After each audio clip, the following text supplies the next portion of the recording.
उत्तर में हिमालय से लेकर दक्षिण में समुद्र तक फैला यह उपमहाद्वीप भारतवर्ष के नाम से ज्ञात है, जिसे महाकाव्य तथा पुराणों में भारतवर्ष अर्थात भारत का देश कहा जाता है। तो यहाँ के निवासियों को भारतीय अर्थात भारत की संतान कहा गया है। भरत एक प्राचीन कबीले उत्तर पश्चिम में रहने वाले लोगों का एक समूह का नाम था।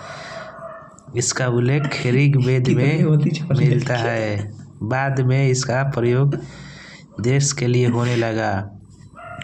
प्राचीन भारतीय अपने देश को जम्बू द्वीप अर्थात जम्बू जामुन वृक्षों का द्वीप कहते थे।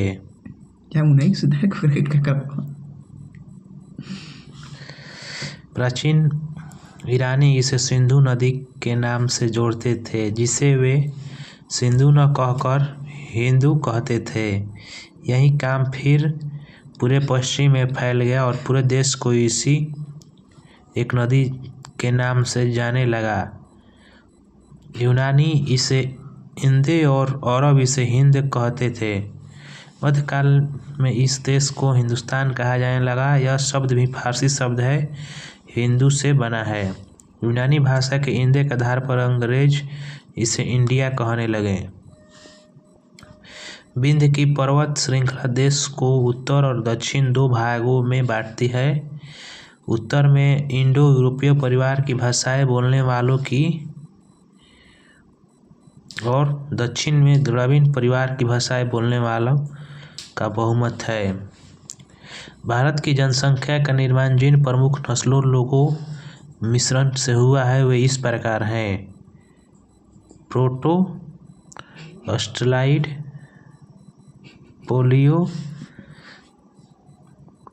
Mediterranean, Caucasoid, Negroid and Mongoloid.